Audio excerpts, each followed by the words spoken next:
Welcome back. Well, now we'll turn our attention to your politics. We've got Mr. Seyi Makinde here with us. He is the governorship candidate of the People's Democratic Party. Thank you for coming on this morning. Well, thank you so much for having me. Yeah. I know if I ask you if you're going to win, you'll say yes. So, but is it well, going to be... it's actually what the people are saying. You just be. But is it going to be a stroll in the park? Do you think you can upstage the ruling party? In Oyo State, yeah, I believe so. Historically, I mean, Oyo State has never been an APC state. They've ruled for 8 years by default. Because we had by default? Yeah. But you remember, they also said at the time, while the governor was seeking a second term, they said, no, Oyo State is, you don't get second term just like that. But look at that. He won a second time. Isn't that some momentum for the party? Okay, if you go back to the result, he won by 32%. So 68% actually voted against APC in that particular election. So, I mean, it was a situation that, an aberration, so to say, Oyo State. What is it that makes Oyo politics peculiar, such that there is no, should I use the word, crowd following?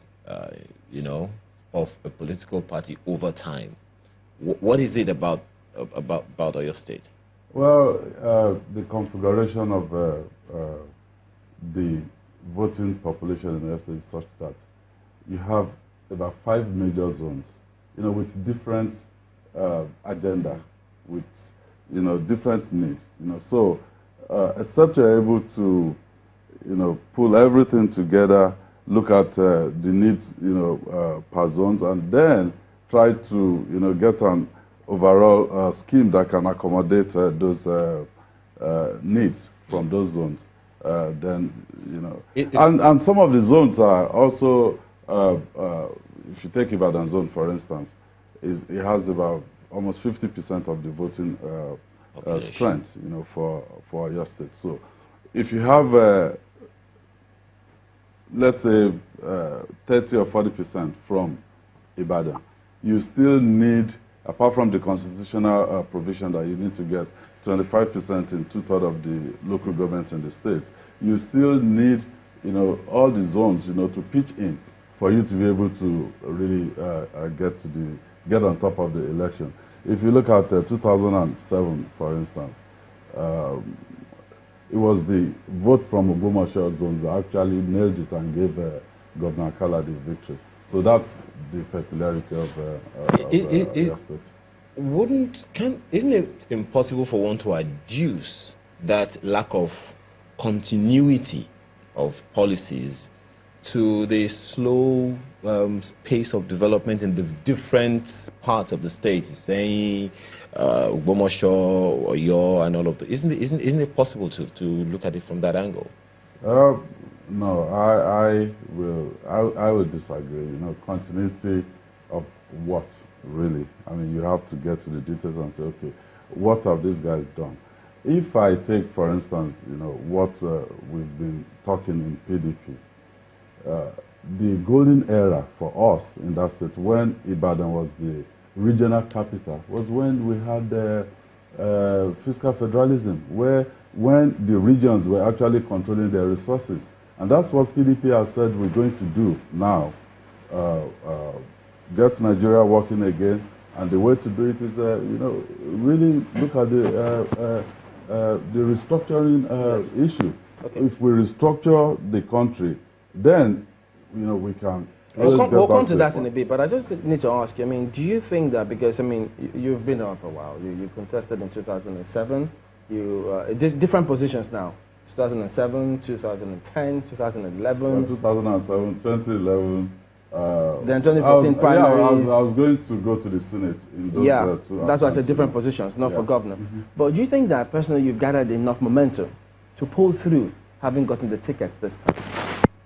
Yeah, I believe so. And what's happening nationally with our presidential candidate, Alhaji Atiku Abubakar, we believe is going to help us tremendously. The presidential election is only 3 days away, and the momentum we've seen and the way we've conducted our campaign, I think it has resonated with the people. And this time around, I believe, we're going to nail it, both at the national level and in Oyo State. But how much reliance do you give to rallies and campaigns? Because some people think that, look, forget the crowd you see. That's not going to be the real deal on D-Day. Well, in 1993, up 93 with MP Abela, I mean, we saw what happened at the rallies. No. Yeah, it's not totally different. We saw the rallies. We knew he was going to win. And at the end of the day, that was exactly what happened. So we've seen the reaction of the people. We've seen political parties who, they take people from Ibadan to Ishayin, for instance, and then they still go there and talk to themselves. They talk to their people.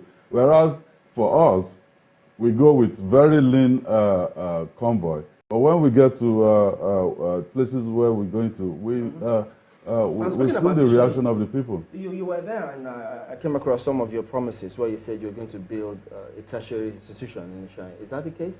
In Ishayin, I see Ishayin and Okeogun axis, as where the economy of Oyo State will have to be revived from. You have the Ikere Dam, for instance. The dam has been built. It can irrigate close to 12,000 hectares of land, of farmland.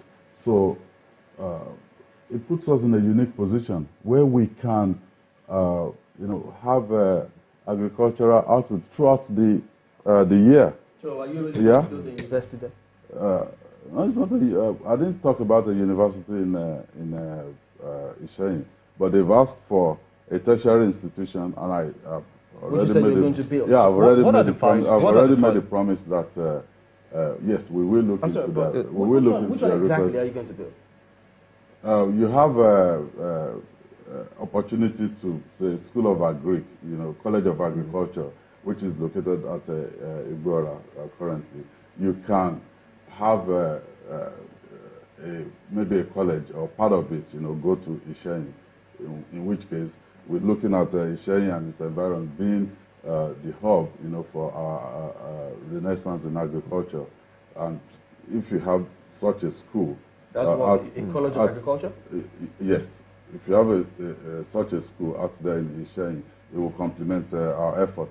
Okay, you talked about the 5 zones and how you've been going around to try to listen to the people, because it really boils down to what the people want. Mm-hmm.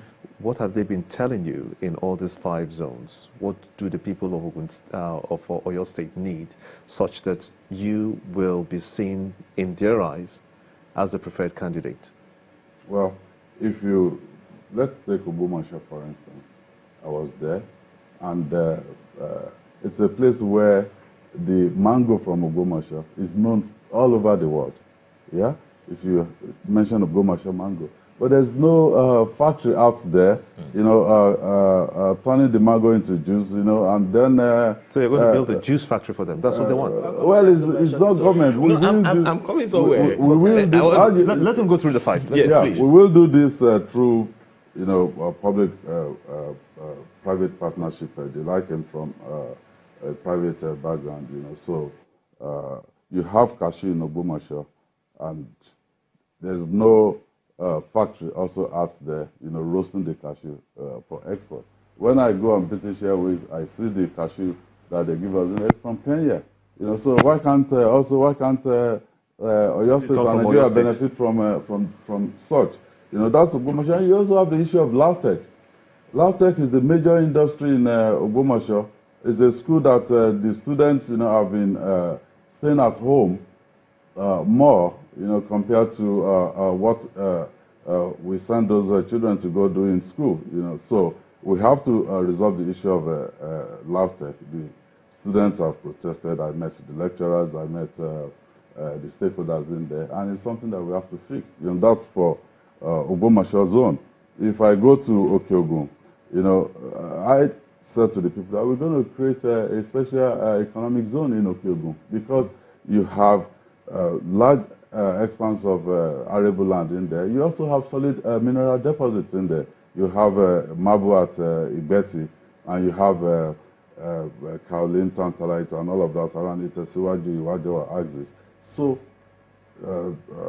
we've discussed with people that are interested, and we know that as soon as they give us their, the people give us their mandate, you know, the people know precisely that I came from that same extractive industry. I understand their language, and we will be able to attract people, investors, you know, to come in and take that on. You know, that's for Okeogun houses. For Ibarakwa axis, you also have, you know, very similar configuration. You have arable land, you have cash in there.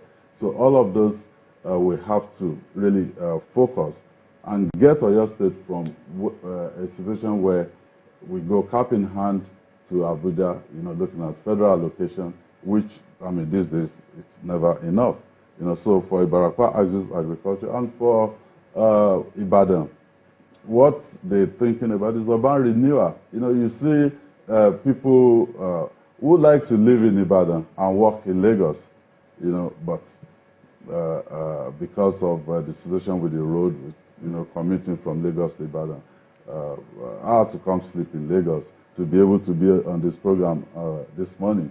If it were to be in other climes, you know, I'll leave Ibadan at 5 o'clock and I should still be here, you know, before 7 o'clock. But we have those challenges. So once it is solved for Ibadan, we'll do you know, urban renewal, create also new areas where people can live conveniently and comfortably. And we think we're going to attract a sizable number of people in Lagos. You know, once you can do that commuting easily, to live in how specifically do you want to do that? So people can commute from Ibadan straight here? Yeah. Other than the Lagos-Ibadan Expressway, which well, you have the Lagos, is working you have the Lagos-Ibadan Expressway, but you also have you know, the rail line. Even is that within the state purview? Well, if a rail line is passing through Ibadan, for instance,